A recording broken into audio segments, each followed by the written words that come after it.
A powerful businessman, still grieving, meets a boy who claims to know secrets about his late son. Intrigued, he begins an investigation that leads him to a forgotten park and to truths he never imagined. Each revelation shatters the image he had of his son and exposes his own emotional absence. Without realizing it, he begins the greatest transformation of his life, guided by the memories of the one he loved most. Robert Miller parked his black Audi at the main entrance of Highgate Cemetery in central London. The 47-year-old businessman adjusted his navy blue tie and took a deep breath before getting out of the car. His secretary had cancelled 3 important meetings that Wednesday morning, yet he incessantly checked his phone, as if the empire he had built could collapse during that quick visit. Grey clouds hung over the historic mausoleums, matching the somber expression Robert wore on his face. It had been exactly 6 months since his son Philip had passed away. The word "passed away" was what he used in his mind. He could never bring himself to say the more definitive term. He couldn't even pronounce it in thought. Philip was only 11 years old when the illness took him, a brain tumor diagnosed late, which spread with astonishing speed. Within months, the boy with the easy smile and curious eyes was admitted to St. Thomas's Hospital, connected to tubes and machines. As he walked among the graves with a small arrangement of sunflowers, his son's favorite flowers, Robert tried to maintain his composure. The Miller family plot was in a more secluded area, under the shade of a golden acacia tree that, ironically, was in full bloom at that time of year. "Is this where they buried Philip?" A child's voice cut through the silence, making Robert turn abruptly. A skinny boy, approximately 12 years old, with curly brown hair and dark skin, stood a few yards away. He was wearing a faded West Ham United jersey, denim shorts and flip-flops. His appearance contrasted completely with the surrounding environment and the imposing figure of the businessman. "How do you know my son's name?"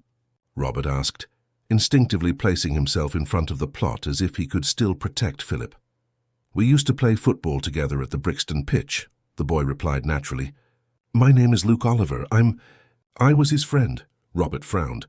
That made no sense at all. Philip had been hospitalized for almost 8 months. Before that, he attended a private school in Kensington and had private tennis, English, and piano lessons. He would never set foot on a community pitch in the city's outskirts. "Look, kid, I don't know what you want, but this isn't funny," Robert said, trying to control his irritation. Philip was very sick. He didn't play football anywhere. Luke was not intimidated. He approached closer, his brown eyes fixed on Robert's. He wore a blue Everton cap even though he was an Arsenal fan. "He said it was because blue brought him luck," the boy stated, "and he had a funny laugh like a hiccup at the end. And he carried an antique musical pocket watch that played music when you opened it. He showed me once, said it was his grandfather's." Robert felt his legs weaken. The Everton cap had been a gift from an uncle who lived in Manchester. Philip truly believed it brought him luck, and insisted on wearing it even as the illness progressed. As for the Swiss musical watch, it was a family heirloom Robert's grandfather had brought from Europe. Philip adored it, and Robert allowed his son to keep it with him during treatment. These were details that had never been mentioned in newspapers or on social media. "How do you know all this?" Robert's voice came out almost a whisper. "I told you we played together," Luke shrugged. "He was good in goal. He said it was because he had quick reflexes. At first the guys didn't want him to play because they thought he was too weak, but after they saw how he defended, they always called him." Robert felt dizzy, as if the ground beneath his feet was moving. He leaned against a nearby tomb to keep from falling. It was impossible. Philip couldn't have left the hospital. He himself visited his son almost every day, between meetings and business trips. "That's not true," Robert tried to retort, but his voice betrayed his own uncertainty. "Want to see?" Luke pulled an old cell phone with a cracked screen from his pocket. After a few taps, he showed a photo. A group of boys on a dirt pitch, all smiling, and among them unmistakable with his blue Everton cap and a face already a bit thinner due to treatment. Was Philip? Robert's world collapsed. How was it possible? Philip had been hospitalized that entire period. How could he have played football on a community pitch? And why had he, Robert, never known about it? "Who else knew?" he asked, his voice now laden with growing anger. "His mother? The doctors?" Luke put his phone away, visibly uncomfortable with the businessman's change in tone. "Look, Mr. Miller, I only came here because I promised him I'd bring this." The boy held out his hand, offering a small silver St. Jude Thaddeus medal. "We won the neighborhood championship, and each player got one. This is his." Robert took the medal with trembling hands. On the back there was an inscription, "Champion Brixton Pitch Tournament 2023. It was recent. Very recent. I need you to tell me exactly how you met my son and what was going on." Robert's voice was now controlled, but carried an intensity that made Luke take a step back. "My mum works. She used to work as a cleaner at the hospital where he was. She'd take me sometimes when she had no one to leave me with. That's how we met," Luke explained. "The rest he can tell you better himself." Luke pointed to a folded envelope that had slipped out of Robert's pocket when he took the medal. An envelope the businessman hadn't brought with him. With fingers clumsy with emotion, Robert picked up the envelope. His name was written on the front in Philip's unmistakable handwriting. "How did you—" "He asked me to keep it. Said to give it to you if you ever came looking for me. Since you didn't, I thought I should bring it." Luke shrugged again, as if it were the most normal thing in the world. Robert couldn't open the envelope there. He needed to process it all. He needed to understand. "Where can I find you and your mother?" he asked, carefully putting the envelope in the inside pocket of his jacket. "We live in the Brixton Estate, Block 7, Apartment 302, Luke replied. "My mum's name is Audrey Oliver." Before Robert could ask more questions, Luke walked away, waving discreetly. "Philip was a good guy. Mr. Miller, he talked about you a lot." The boy left, leaving Robert alone with the flowers, the medal, the letter, and a whirlwind of questions that threatened to shatter everything he thought he knew about the last months of his son's life. Still dazed, Robert returned to his car. He sat in the driver's seat but didn't start the engine. He took his phone out of his pocket and called a number he rarely used. "Charles, I need an urgent service," he said as soon as the call was answered. "I want information about a woman named Audrey Oliver and her son Luke. They live in Brixton Estate, Block 7, Apartment 302. And I want to verify if my son Philip somehow left St. Thomas's Hospital during his treatment. I need this information yesterday." He hung up without waiting for a response. Charles Davis was the best private investigator in London, discreet and efficient. If anyone could uncover the truth, it was him. Robert looked at the medal in his hand. Champion. Philip had been a football tournament champion while battling terminal cancer. How was that possible? And why did he, his own father, know nothing about it? The letter in his jacket pocket felt like it was burning. But Robert didn't have the courage to open it. Not there, not at that moment. First he needed facts. Then perhaps he would be ready for his son's words. He started the car and drove out of the cemetery, his mind filled with unanswered questions and a growing feeling that perhaps he didn't know his own son as well as he thought. If this story interested you, don't forget to subscribe to our channel and tell us from where you're tuning in. We'll continue. I promise this will be the best story you'll ever hear. Robert couldn't return to the office that afternoon. He cancelled all his appointments and stayed in his penthouse apartment in Mayfair, anxiously awaiting Charles's call. With each passing minute, the anguish and confusion grew.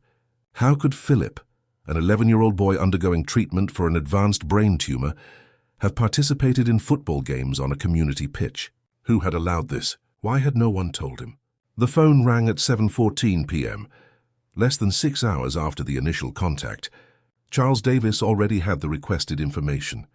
Audrey Oliver, 38, worked as a cleaning assistant at St. Thomas's for 8 years. She was laid off 2 months ago due to departmental cuts, Charles informed him with his usual objectivity.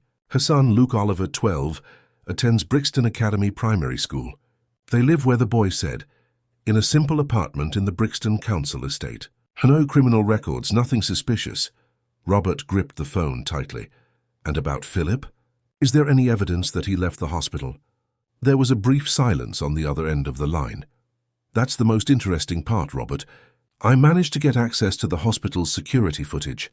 And yes, your son left regularly, approximately twice a week during the last 7 months of treatment. Robert felt the ground disappear beneath his feet. How? Who authorized this? Dr. Helen Carter, his chief oncologist, signed the authorizations. There's a program at the hospital called Windows of Life that allows patients undergoing prolonged treatment to have a few hours of external activities, provided they are monitored and have medical approval. And no one thought I should know about this. Robert's voice trembled with indignation. According to the records I obtained, you signed the initial authorization for his inclusion in the program. Robert, it's all documented. The revelation struck the businessman like lightning. He vaguely remembered signing a pile of documents when Philip was admitted, but he never imagined that among them would be an authorization for his son to leave the hospital. I've sent everything to your email, Charles continued, including some photos of your son at the Brixton pitch, and there's more. He actually participated in a local championship. His team, Brixton Stars, won the final against the neighboring team. Philip was the goalkeeper. Robert hung up after thanking him mechanically. He immediately opened the email on his laptop and was flooded with images he never expected to see. Philip, visibly thinner due to treatment, but with a radiant smile on his face, saving a penalty. Philip hugging his teammates after a victory. Philip lifting a small trophy, with the blue Everton cap firmly on his increasingly hairless head. Tears came without warning. How is it possible that his son had lived this entire parallel life without him knowing? Robert realized, with a searing pain in his chest, that he had failed as a father in ways he couldn't fully comprehend. He grabbed his car keys and left without a second thought. He needed to go to Brixton. He needed to find Audrey Oliver. The contrast couldn't have been greater. From his luxurious apartment in London's most exclusive area, Robert drove to one of the largest urban housing estates in Europe. He parked his Audi near the main entrance of the estate and walked, guided by the GPS on his phone. Block 7 was a simple 5-story building without a lift. He climbed the stairs, feeling curious glances from residents who weren't used to seeing men in suits and Italian shoes around there. Upon reaching the 3rd floor, he stopped in front of door 302 and took a deep breath before ringing the doorbell. The door was opened by a woman of approximately 40, with curly hair pulled back in a bun, tired but attentive brown eyes. She wore a simple t-shirt and jeans. "Can I help you?" she asked suspiciously. "Audrey Oliver?" "My name is Robert Miller. I'm Philip's father." The woman's face changed instantly, a mixture of recognition, surprise, and something Robert couldn't immediately identify. "Luke told me he met you today," she replied, opening the door wider. "Please, come in." The apartment was small but impeccably organized and clean, a living room that merged with an open-plan kitchen, 2 small bedrooms at the back, and a bathroom. On the walls, a few modestly framed photos, and to Robert's surprise, one in particular caught his eye. Luke and Philip side by side, smiling in football kits. "Would you like some coffee?" Audrey offered, indicating the simple sofa for him to sit. "Yes, thank you," he replied automatically without taking his eyes off the photo. While Audrey prepared the coffee, Robert observed every detail of the small apartment. It was a simple home but full of warmth and life. So different from his minimalist, cold penthouse, decorated by a professional who had never met his family personally. "Here you are." Audrey placed a steaming cup on the small coffee table. "Luke is at a friend's house studying for a test. He said he'd talk to you tomorrow if you like." Robert nodded, unsure how to start the conversation. He opted for sincerity. "I didn't know Philip was leaving the hospital. I didn't know he played football. I didn't know he had friends like Luke." The words came out laden with pain. "Why didn't anyone tell me?" Audrey sat in the opposite armchair, holding her own cup. "Your son asked us not to tell you." The simple, direct answer hit Robert like a punch to the stomach. "Why?" Audrey took a deep breath, as if carefully choosing her words. "I met Philip when he had already been in the hospital for 2 months. I was cleaning the pediatric oncology ward corridor. He was always polite, greeting me by name. One day he asked me if I had children. I told him about Luke, and he became curious. In the following weeks, he always asked about Luke, about football, about what it was like to live in Brixton." Audrey took a sip of coffee before continuing. When he heard about the Windows of Life program, Philip begged Dr. Helen to participate. His first outing was to a bookstore, the second to a park. On the third, he asked to see the Brixton pitch, because I had mentioned Luke played there. Robert listened to every word, feeling a growing knot in his throat. The first time he stepped onto that dirt pitch, his eyes shone in a way we hadn't seen for months, Audrey continued. Dr. Helen was with him, monitoring everything. Philip asked to try to play just a little bit. She allowed 5 minutes. He went into goal because it was less tiring. He saved 3 balls in a row. The boys loved him. After that, it became routine. But why hide it from me? Robert's voice cracked. Audrey looked directly into his eyes without hostility but with frankness. He was afraid you would forbid it. He said you always protected him too much, that you'd be worried about infections, about him getting hurt, about fatigue. The truth hurt more than Robert could imagine. Philip said those afternoons on the pitch were the only ones where he felt normal again. He wasn't the sick boy. He was just another goalkeeper. Audrey smiled slightly at the memory. Dr. Helen monitored everything. There was always a nurse present. They took all precautions. Robert lowered his head, covering his face with his hands. How hadn't he noticed? How hadn't he seen the signs? I want to show you a place, Audrey said suddenly, standing up. If you want, of course. What place? The Brixton pitch, where your son was happy. The journey there was silent. Robert followed Audrey's modest car, an old Fiat Uno, through the increasingly narrow streets of the outskirts. The Brixton pitch was nestled between 2 housing estates, a simple area that the local community had transformed into a small amateur stadium, with wooden goalposts painted white and an improvised concrete stand on one side. Upon arrival, Robert saw that, despite the time, it was already past 9 p.m., a group of boys were still playing under the light of a few streetlights. When Audrey approached, several of them came running. "Auntie Audrey!" shouted a skinny boy about 13 years old. Then he noticed Robert's presence. "Who's the uncle?" Audrey subtly gestured with her head. "He's Philip's father." A respectful silence fell over the group. The boys looked at Robert with a mixture of curiosity and reverence. "You're just like Philip said," one of the boys, a little older than the others, said. "He always said his dad was the most important man in London." Robert felt his legs weaken again. You played with my son." "Of course," another boy exclaimed, animated. "Philip was the best goalkeeper we ever had. No one believed he was sick. He was so good." "He didn't like it when we went easy on him," a third added. "He'd get really mad. He wanted to be treated like everyone else." "And we won the championship because of him," the oldest added proudly. "In the final, he saved 2 penalties, 2. That's why we gave him the medal." Every word was like a small blade in Robert's heart. His son, whom he believed he knew so well, had an entire secret life, an entire story he could never have imagined. "Why did you never look for me after he left?" Robert asked, swallowing his pain. The boys exchanged glances, uncomfortable. "Philip made us promise," the oldest finally replied. "He said you'd already be sad enough, that you didn't need to know anything else that could make you feel worse." Audrey placed her hand on Robert's shoulder, which was visibly trembling. "He worried about you a lot," she said softly. "He always spoke of his father with admiration. He wanted to be like you when he grew up."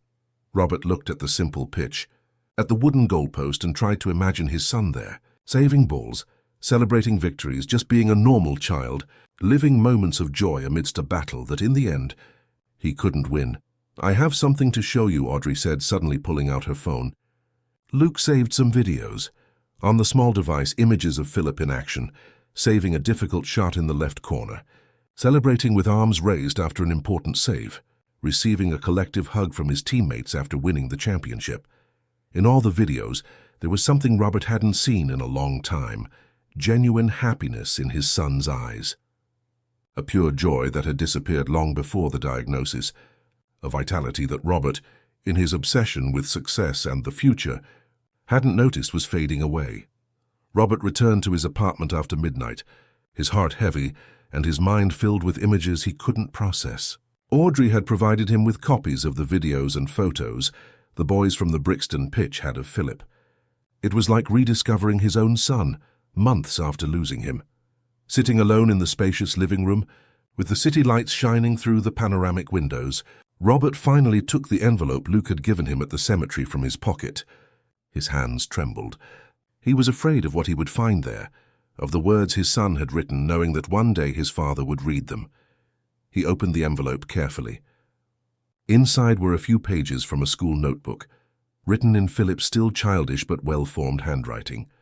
Robert took a deep breath and began to read. "Dad, if you are reading this letter, it's because Luke kept his promise to find you in case I couldn't win this battle. First, I want you to know that I love you very much. I've always admired you more than anyone in the world. I know. You must be confused, and maybe even angry to find out I was leaving the hospital to play football. I also know you would never have allowed it if you knew. That's why I didn't tell you. Don't be mad at Mum or Dr. Helen or Auntie Audrey. I was the one who insisted they keep it a secret. Dad, when I found out I was sick, the thing that scared me most wasn't the possibility of leaving this world. It was the idea of never being just a normal boy again. You and Mum started treating me like I was made of glass. The doctors only talked about protocols and treatments. No one saw me as Philip anymore. I was the patient, the serious case, and the terminal child. At the hospital, I met Auntie Audrey.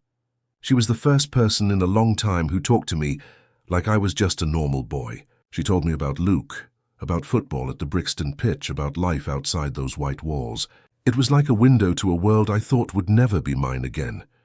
When Dr. Helen told me about the Windows of Life program, I saw my chance. She explained all the risks, but also said my mental health was as important as my physical health. You signed the authorization along with other documents.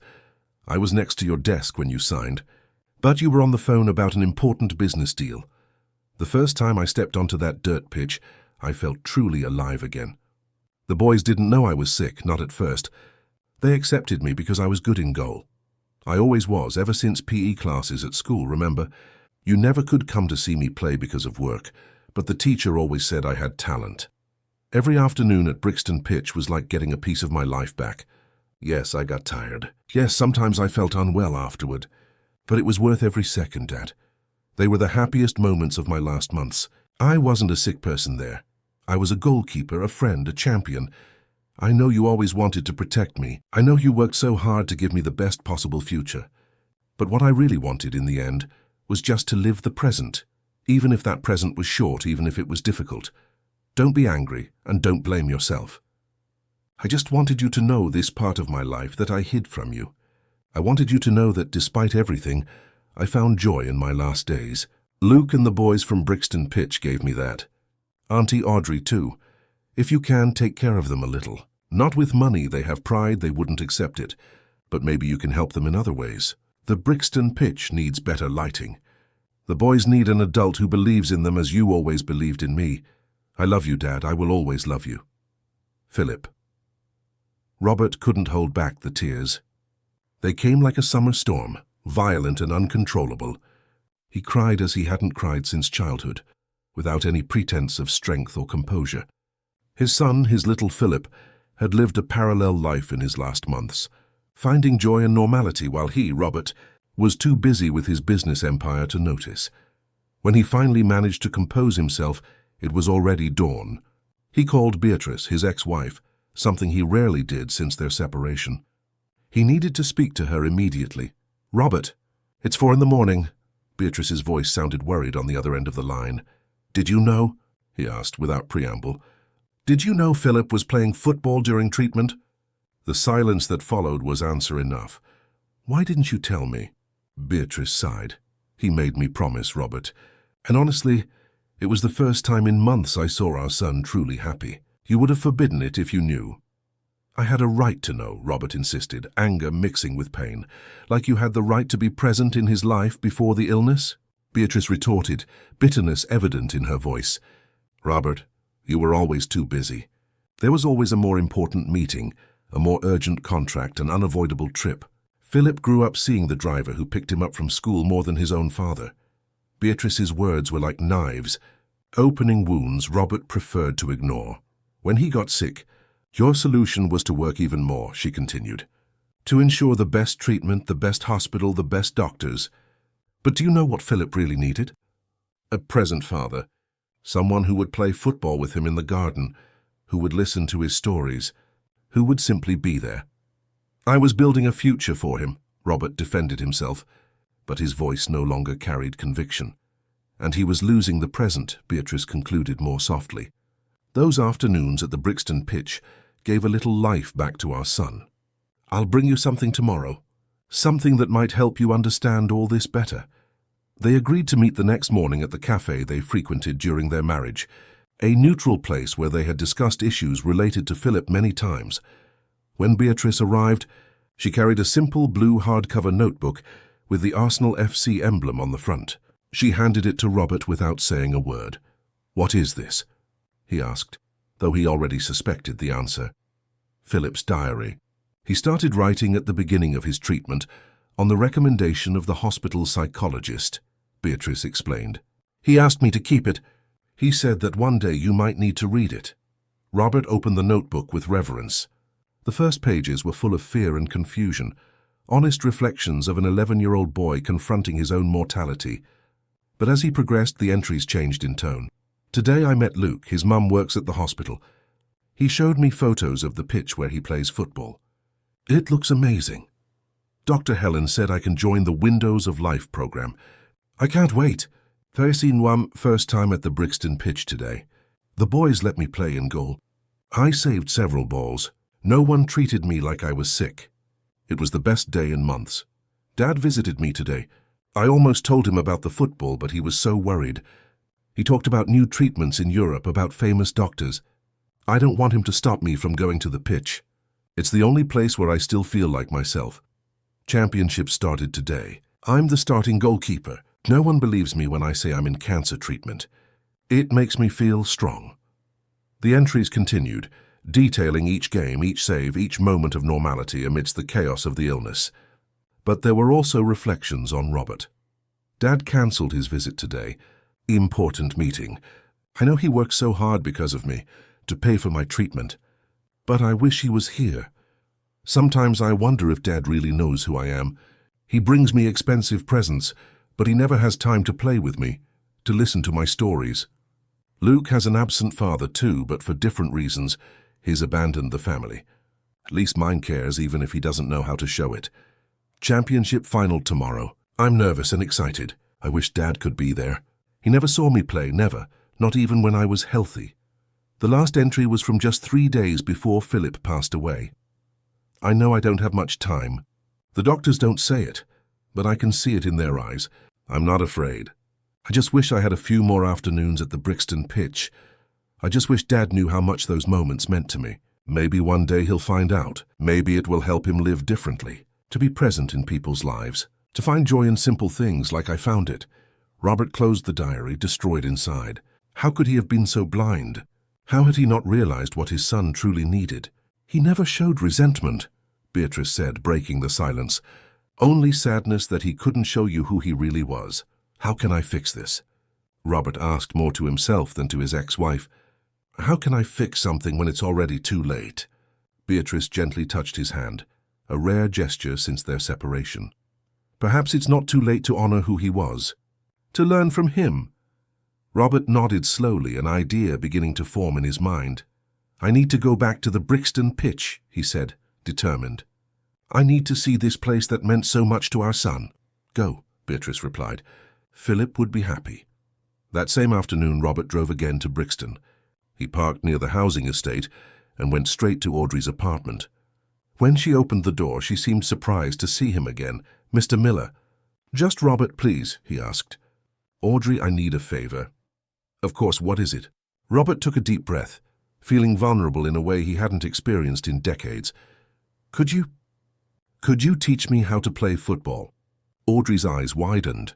"What do you mean?" "Philip never saw me play. I never played with him." "Not once," Robert confessed, his voice choked. "I want to learn. I want to understand what he felt when he was on that pitch.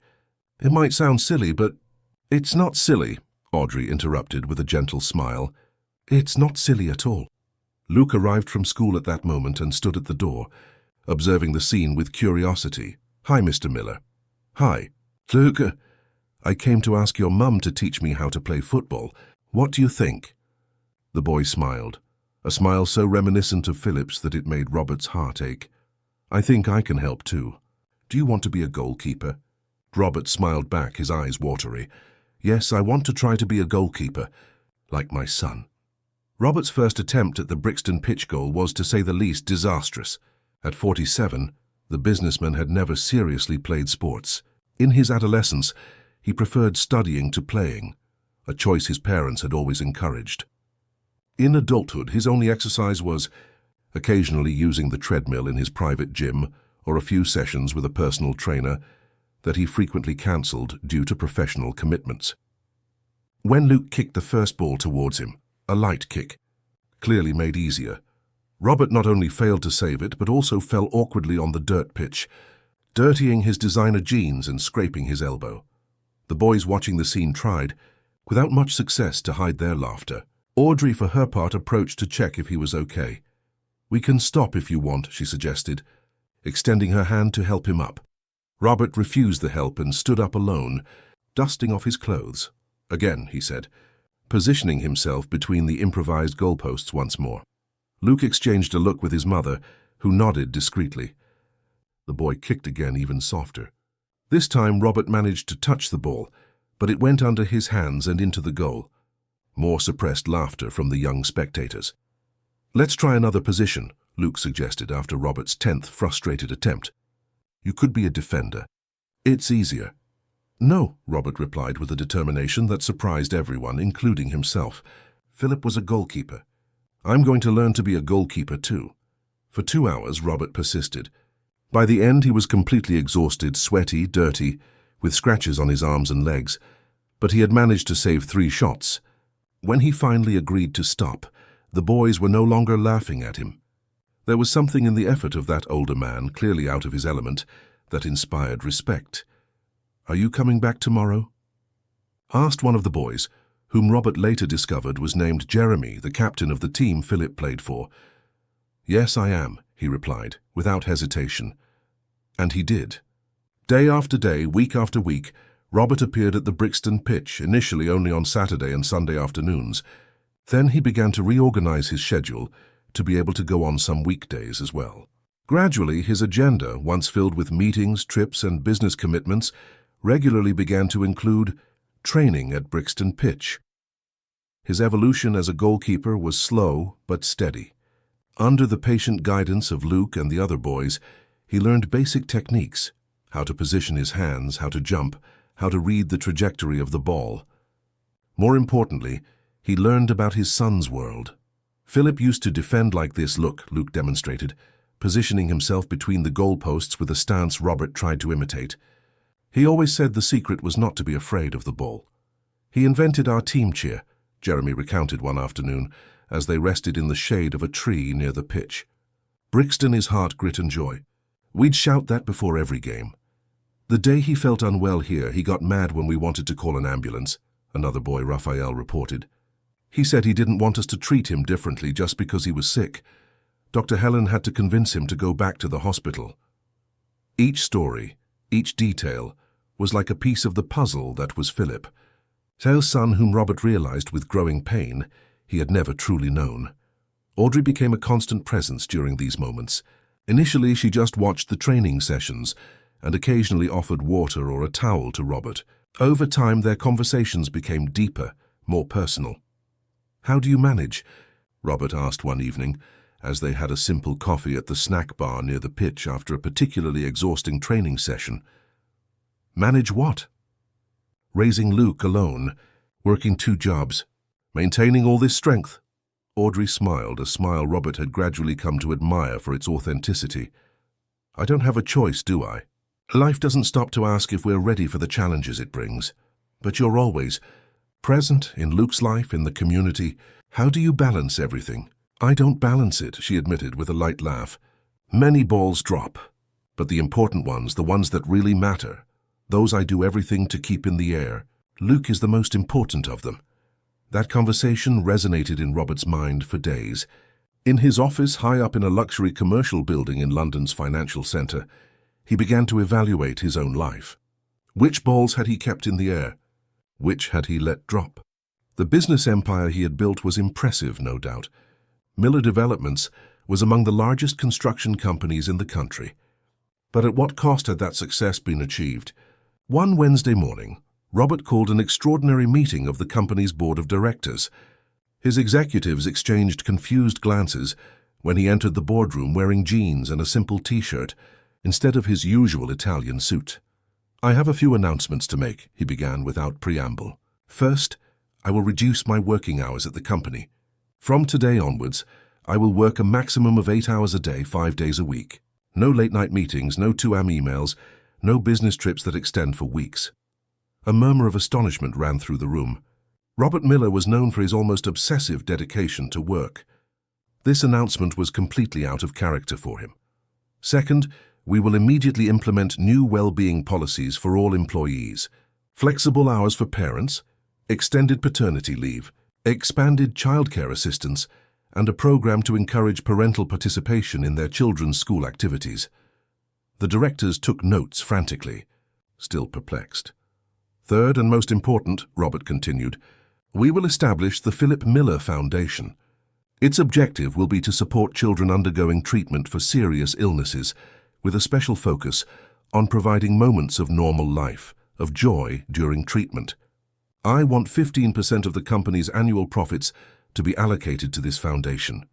Robert, interrupted Charles Albright, the company's CFO and a longtime friend, this will significantly impact our financial results. The shareholders will have to understand, Robert cut in with calm firmness. This is not a negotiable decision. It's a change in philosophy. Our company will remain profitable, but not at the expense of our employees' mental health or my own sanity. And definitely not at the expense of children who need their parents to be present. As he left the meeting, Robert felt a mixture of lightness and anxiety. There was one more thing to do, something he had been postponing for weeks. He drove to the cemetery. This time he didn't bring flowers. Instead, he carried a football, the same one Luke had given him, the one Philip used in training.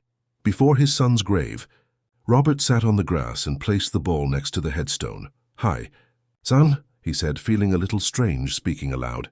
I've been training a lot. I'm still terrible, but I'm getting better. Luke says I can join a real game any day now. The gentle wind rustled the leaves of the nearby tree as if in response. You know, I never understood why you liked playing football so much. I thought it was a waste of time, to be honest, he continued with a sad smile. But now I'm starting to understand. It's not just about the ball. It's about being part of something bigger than yourself. It's about connection, about shared moments, about being present. Robert took a deep breath, feeling the tears beginning to form, but he didn't try to hold them back. I'm trying to change, Philip. I'm trying to be the father you deserve to have. I know it's too late for us, but maybe it's not too late for other people, for other children. He stayed there for almost an hour, talking to his son as he never had when he was alive. Talking about the boys from Brixton Pitch, about the plans for the foundation, about the changes in his life. When he finally stood up to leave, he felt lighter, as if a weight had been lifted from his shoulders. On the way back, he received a call from Audrey. Robert, Luke wants to know if you're coming to training today. The boys are organizing a special game. Of course, I'm coming, he replied. Actually, I was thinking, would you and Luke like to have dinner at my house this weekend? I mean, it doesn't have to be at my house if it's uncomfortable for you. We can go to a restaurant or... Your house is fine, Audrey interrupted with a light laugh. Luke is curious to see where you live. I think he imagines a castle. Robert laughed too, realizing how rare that sound was in his life. It's just an apartment. Too big for one person, actually. Then we'll bring more life to it, Audrey replied, with a naturalness that made Robert's heart quicken in a way he hadn't felt in years. That Saturday dinner was the first of many. Luke was mesmerized by the penthouse view, but quickly lost interest in the material aspects and focused on the collection of Philip's photos Robert had spread around the living room, many of which he himself had never truly observed with attention. "This one's from the championship," Luke exclaimed, pointing to a photo where Philip held a trophy surrounded by teammates. "I was there, look!" "And this was on his birthday at the hospital," Audrey explained, indicating another image. Dr. Helen authorized a small party in the pediatric ward. While Luke explored the apartment, Robert and Audrey talked on the balcony. The London sky, usually polluted, presented a rare moment of clarity, with stars visible between the skyscrapers. "Thank you," Robert said suddenly. "For what?" "For allowing Philip to have those moments of happiness. For taking care of him when I wasn't there. For helping me get to know him even after he was gone." Audrey was silent for a moment, looking at the city that stretched out below them. "Philip changed Luke too, you know," she said finally. "Before he met him, Luke had difficulty connecting with other people. He lost his father very early, grew up watching me work multiple jobs. He thought he needed to be strong all the time, not show vulnerability. Philip taught him that there's strength in being open, in sharing. It seems my son was a better teacher than I ever was, Robert reflected. Don't diminish yourself, Audrey turned to him, her eyes reflecting the city lights. What you're doing now, this transformation, this search for connection, that's teaching too. Luke watches how you're changing, how you're making an effort even when it's difficult. Without much thought, Robert leaned in and kissed her softly. It was a brief, almost shy kiss, completely different from the calculated and superficial interactions he had experienced in recent years in his fleeting relationships. Sorry, he murmured, pulling away. I shouldn't have... It's okay, Audrey smiled. But let's take it slow, okay? There's a lot at stake here. Not just the two of us, but Luke too. Robert nodded, respecting the wisdom of those words. There was no rush. For the first time in decades, he was learning to value the process, the journey, instead of just the final result. 3 years had passed since that encounter at the cemetery. London remained the same chaotic and vibrant metropolis, but Robert Miller's life had completely changed. The first major change came 6 months after meeting Luke and Audrey. Robert sold his penthouse in Mayfair and bought a more modest, though still comfortable, house near Hyde Park. The new residence was only 20 minutes from Brixton, significantly shortening the commute to the Brixton pitch, which was now part of his weekly routine. The Philip Miller Foundation had become a reality and had grown more than Robert had ever imagined. Headquartered in a renovated building a few yards from the Brixton pitch, the institution coordinated programs for children undergoing treatment for serious illnesses in several London hospitals. The motto, inspired by Philip's diary words, adorned the building's facade. Live the present, even when the future is uncertain.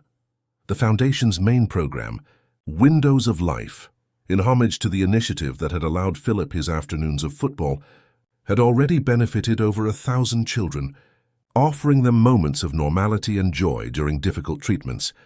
With proper medical supervision, children could participate in sports, artistic, musical activities, anything that would give them back a little of the childhood the illness tried to steal.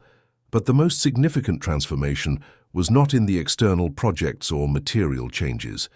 It was in Robert himself. That sunny Saturday morning, he stood at the edge of the Brixton pitch, proudly observing the large banner that announced inauguration of the Philip Miller Sports Centre. The old dirt pitch had been completely renovated. Synthetic grass replaced the uneven ground.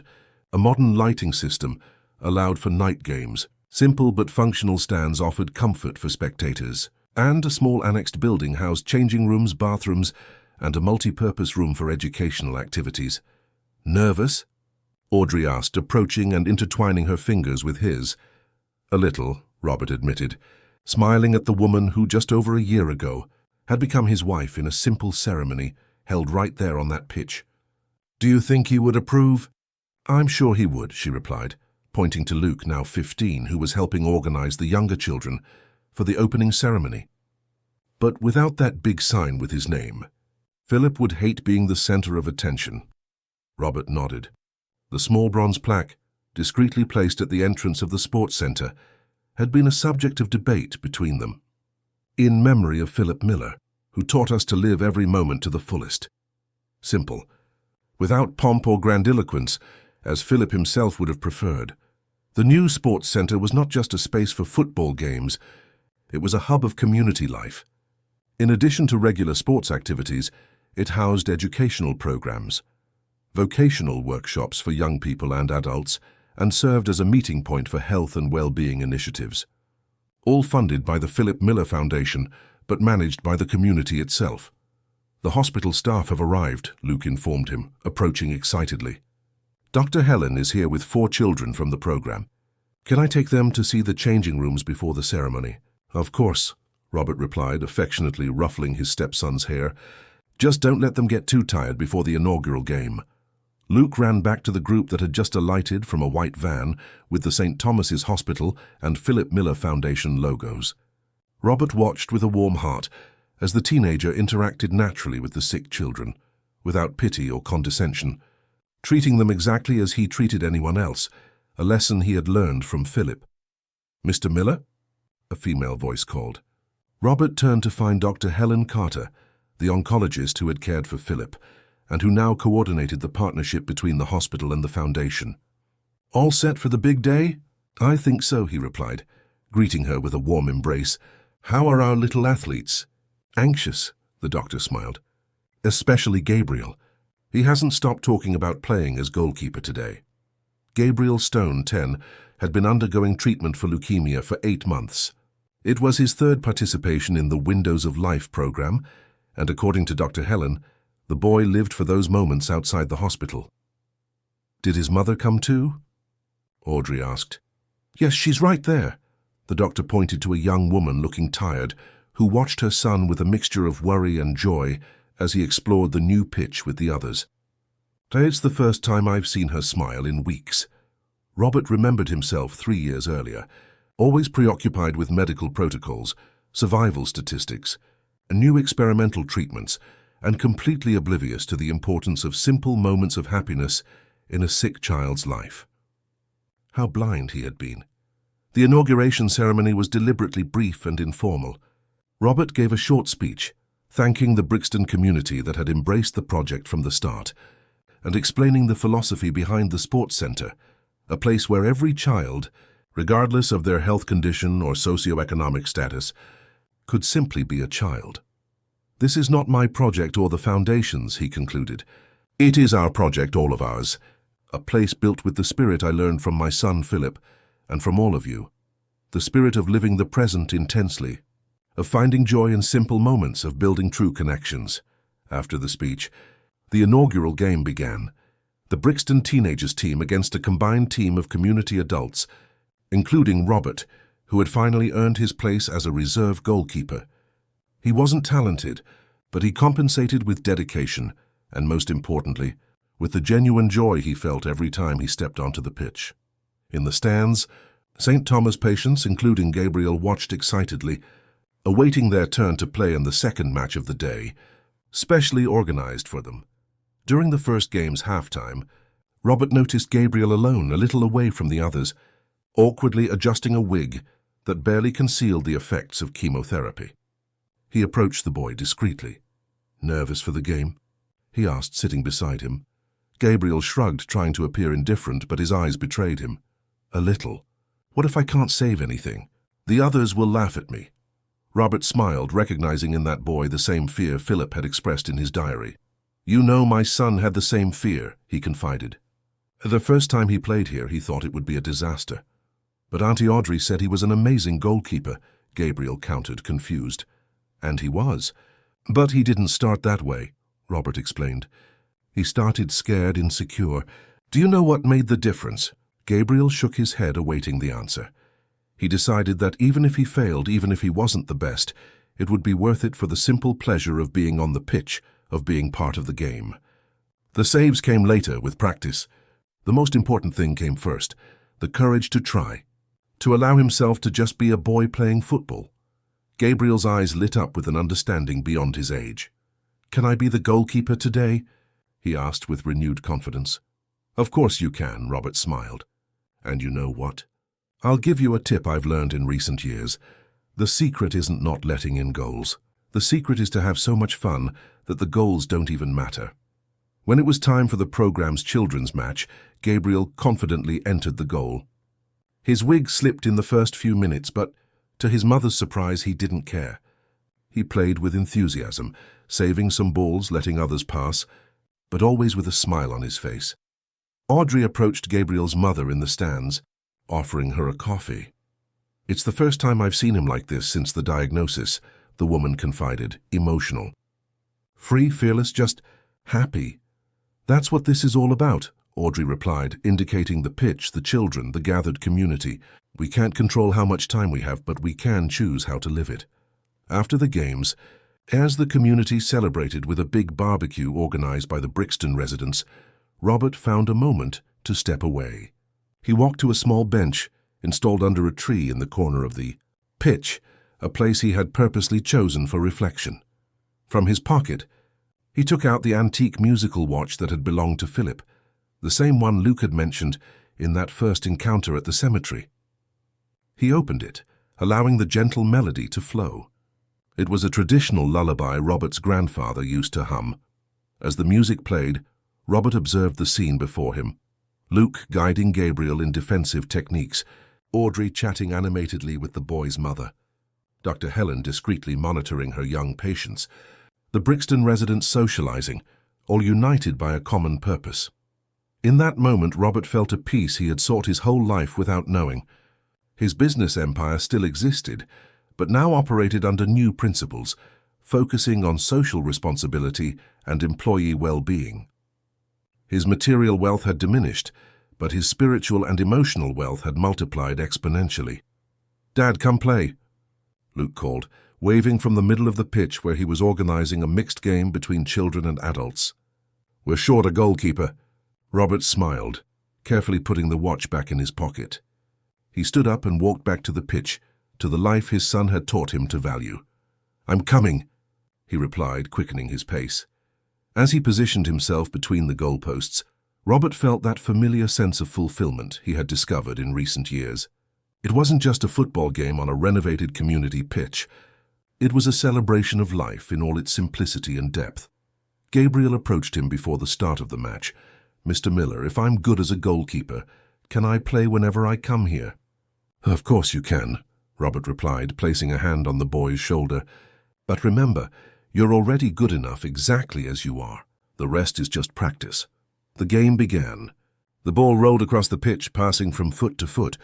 Cheers of encouragement, laughter, the occasional argument over a foul, the London sun beginning to set on the horizon, creating that unique sky mixed with orange, pink and violet that only the atmosphere of Europe's largest city could provide.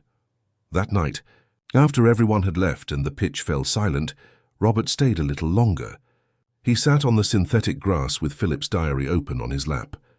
On the last pages, which had remained blank, he wrote slowly, "Son, today we inaugurated the sports centre that bears your name.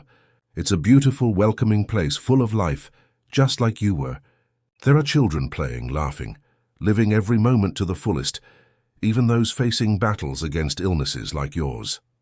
I wish you could see who I've become. So I'm no longer that man obsessed with work, distant from everything and everyone. I learned from you that true wealth lies in the connections we create, in the moments we live fully, in the lives we touch. Luke now calls me Dad. Audrey is my partner, my safe harbor. We have a family that is not defined by blood ties, but by choice and love. And you, Philip, continue to be a part of it. I'm no longer building skyscrapers. I'm building moments. I'm no longer accumulating fortune. I'm sharing experiences. I'm no longer living for an uncertain future. I'm embracing the present as you taught me. Your passing left an emptiness that will never be filled, but it also left a legacy that continues to grow. Every child who smiles on this pitch, every family that finds comfort in the Foundation's programs, every life that is touched by what we built here, all of it is you continuing to exist through us. Thank you for being my son. Thank you for teaching me, even when I couldn't be present to learn. Thank you for leaving these breadcrumbs that guided me here. I love you forever, Dad." He closed the diary, feeling tears stream freely down his face. They were no longer just tears of pain, but also of gratitude, of acceptance, of love that transcended time and space. To the sound of the musical watch tinkling softly in his pocket, Robert finally understood. Philip had not completely departed. He lived in every choice of love, in every act of presence, in every moment of shared joy on that pitch. He lived through Luke, through Gabriel, through every child who found, even in the most difficult moments, the strength to simply be a child. He lived, above all, in the man Robert had become. A man who had finally learned to value what truly mattered. A man who, through the deepest pain, had found the path to the most genuine joy. He stood up, looked one last time at the silent pitch, and walked home, where Audrey and Luke awaited him. Tomorrow would be another day full of possibilities, of connections, of life, and he would be present for every moment. Dear listeners, we hope Robert Miller's journey has touched your hearts. This story reminds us that, even in the most difficult circumstances, we can find transformation and purpose. To continue this emotional journey, we have prepared a special playlist with equally moving stories about fresh starts and second chances. Find it here by clicking to the left. If this narrative awakened something in you, Don't forget to subscribe to our channel and like this video. Daily, we bring unique stories that explore the complexities of life, the challenges, and the small victories that make us human. What did you learn from Robert's transformation? What moments of the story touched your hearts the most? Share your reflections in the comments. Your insight enriches our community and inspires us to continue telling stories that make a difference. We look forward to seeing you in our next encounter.